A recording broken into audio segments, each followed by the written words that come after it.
Kat was used to looking at a room and seeing all the angles, but she'd never seen a room quite like this before. Though the hallway outside was long and straight, this room was round.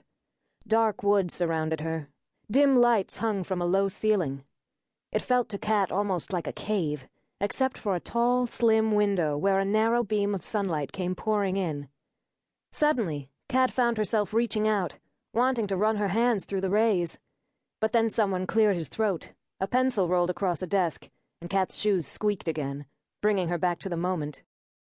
"You may sit down." The voice came from the back of the room, and at first Kat didn't know who'd spoken. Like the voice, the faces before her were unfamiliar. The 12 on her right were wrinkle-free and fresh, students just like her, or as much like her as a Colgan student could possibly be. The 12 people on her left had hair that was a little thinner, or makeup that was a little heavier. But regardless of age, all the members of the Colgan School Honor Board were wearing identical black robes and impassive expressions as they watched Kat walk to the center of the circular room. "Sit, Miss Bishop," Headmaster Franklin said from his place in the front row. He looked especially pale in his dark robe.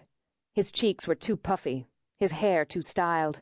He was the sort of man, Kat realized, who probably wished he were as fast and sporty as his car. And then, despite everything, Kat grinned a little, imagining the headmaster himself propped up in the middle of the quad squirting water. As Kat took her seat, the senior boy beside the headmaster rose and announced, "The Colgan School Honor Board shall come to order." His voice echoed all around the room. "All who wish to speak shall be heard, all who wish to follow the light shall see, all who wish to seek justice shall find the truth. Honor for one," the boy finished, and before Kat could really process what she'd heard, 24 voices chorused, "Honor for all." The boy sat and ruffled through the pages of an old leather-bound book until the headmaster prodded. "Jason?" "Oh, yeah." Jason picked up the heavy book. "The Colgan School Honor Board will hear the case of Katarina Bishop, sophomore. The committee will hear testimony that on the 10th of November, Miss Bishop did willfully, steal personal property." Jason chose his words carefully, while a girl in the second row stifled a laugh. "That by committing this act at 2 a.m., she was also in violation of the school curfew, and that Miss Bishop willfully destroyed school artifacts." Jason lowered the book and paused, a little more dramatically than necessary, Kat thought, before he added, "According to the Colgan Code of Honor, these charges are punishable by expulsion. Do you understand the charges as they have been read to you?"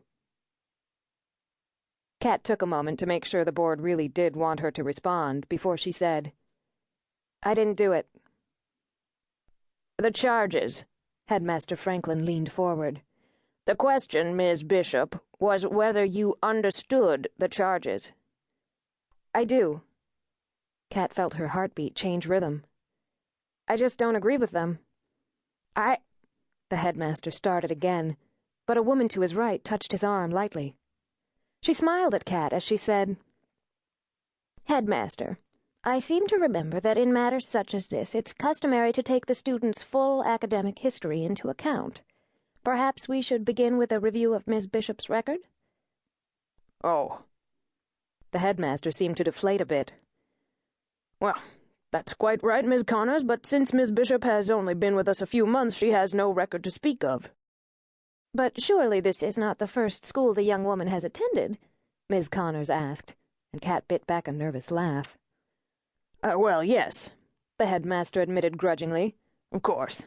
And we tried to contact those schools, but there was a fire at Trinity that destroyed the entire admissions office and most of their records.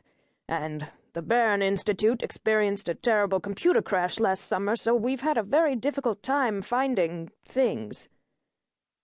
The headmaster looked at Kat, as if disasters must follow wherever she went. Miss Connors, on the other hand, looked impressed.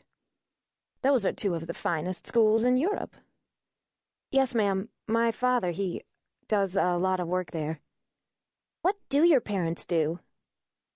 As Kat searched the second row for the girl who'd posed the question, she started to ask exactly why her parents' occupations mattered. But then she remembered that Colgan was the kind of place where who your parents were and what they did always seemed to matter. "My mother died when I was 6.